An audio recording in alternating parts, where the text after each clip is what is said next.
नमस्कार। आज के ऑनलाइन क्लासेस में आप सभी का स्वागत है। कक्षा 12 के बच्चे ध्यान देंगे, देखेंगे। गद्य में एक पाठ हो गया, काव्य में एक पाठ हो गया। आज हम शुरू करेंगे संस्कृत दिग्दर्शिका में पहला पाठ भोजस्य औदार्यम्।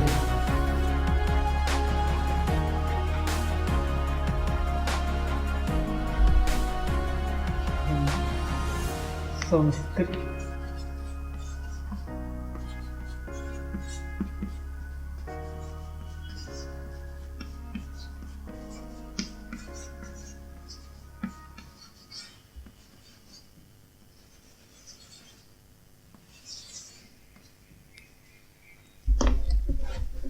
भोजस्य औदार्यम् पर अगर आप देखेंगे, उंगली रखेंगे और एक एक शब्द का अर्थ समझेंगे तभी समझ में आएगा। ततः कदाचित द्वारपाला आगत्य महाराजम भोजम प्राह।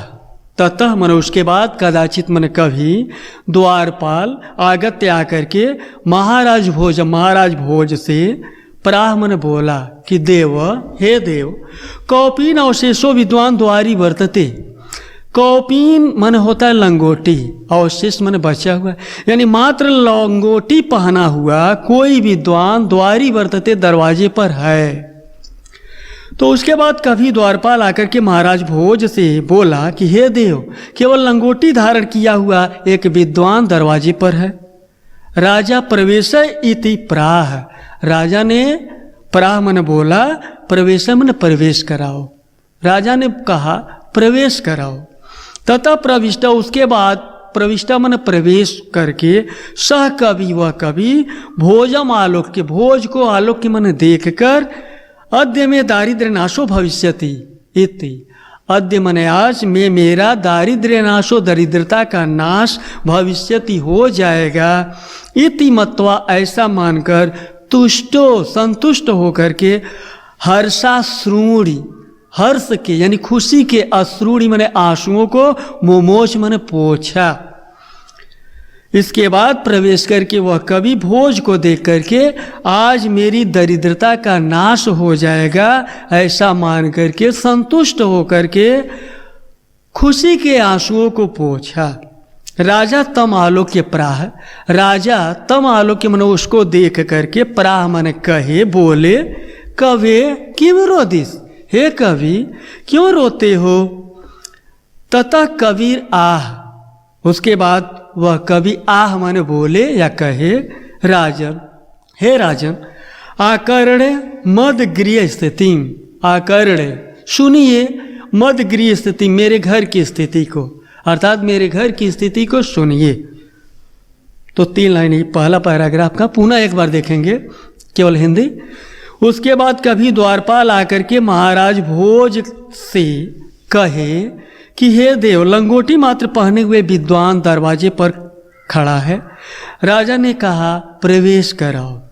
उसके बाद प्रवेश करके वह कवि भोज को देख करके आज मेरी दरिद्रता का नाश हो जाएगा ऐसा मान करके संतुष्ट होकर के अपने खुशी के, हर्ष के आंसुओं को पोंछा। राजा उसे देख करके कहे, हे कवि क्यों रो रहे हो। इसके बाद कवि कहे कि हे राजन, मेरे घर की स्थिति को सुनिए। अय लाजानुच्चय पति वचनम आकर्ण्य गृहिणी, शिशो कर्णौ यत्ना सुपीहितवती दिन वदना, मयि क्षीणो पाए यद कृतम दृष्टा वस्त्रु बहुले, तदंतम शल्यम में त्वमसि पुनरुद्धतुम उचितः।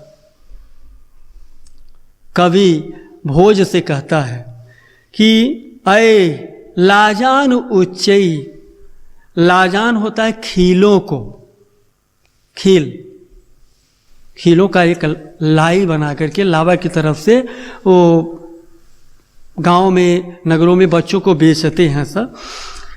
तो अय मन हे, लाजान खीलों को ले लो, लाजान खीलों को अपने तरफ से जोड़ेंगे, ले लो, खीलों को ले लो। उच्चई मन जोर जोर से, पथी मन राहगीर के, वचनम वचन को आकर्ण्य सुन करके, गृहिणी मन पत्नी, शिशौ कर्णो मन बच्चे के कानों को, यतनात् मन बलवत, जबरदस्ती, यत्न पूर्वक सुपीहितवती मन ढक लिया, दीन वदना मन मलिन मुख वाली, दीनहीन मुख वाली। तो मम दीन वदना गृहिणी, मेरी दीनहीन मलिन मुख वाली पत्नी पथि राही के उच्चई वचनम आकर्ण, जोर जोर के वचनों को आकर्ण मन सुनकर कि ऐ लाजान, हे खीलों को ले लो, इस वचनों को सुनकर के शीशव कर्ण, अपने पुत्र के कानों को यत्न पूर्वक सुपीहितवती मन ढक ली।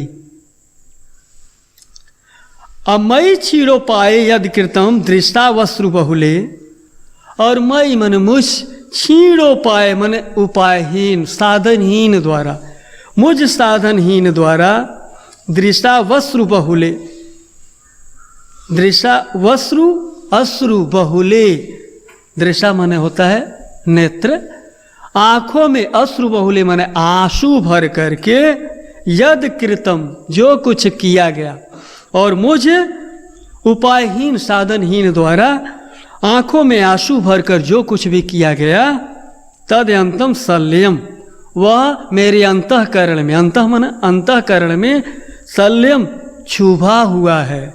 अतोमसि पुनर्उद्धर तुम उचित, और आप ही मेरा पुनः उचित रूप से उद्धार कर सकते हैं। पुनः देखेंगे, कवि कहते हैं कि मेरी मलिन मुख वाली दीनहीन वदना, मलिन मुख वाली पत्नी के पथि रागीर के हे खीलों को ले लो, इस वचन को सुन करके बच्चे के कानों को यत्न पूर्वक ढक ली, क्योंकि उसके पास पैसे नहीं थे खरीदने के लिए, यत्न पूर्वक ढक ली।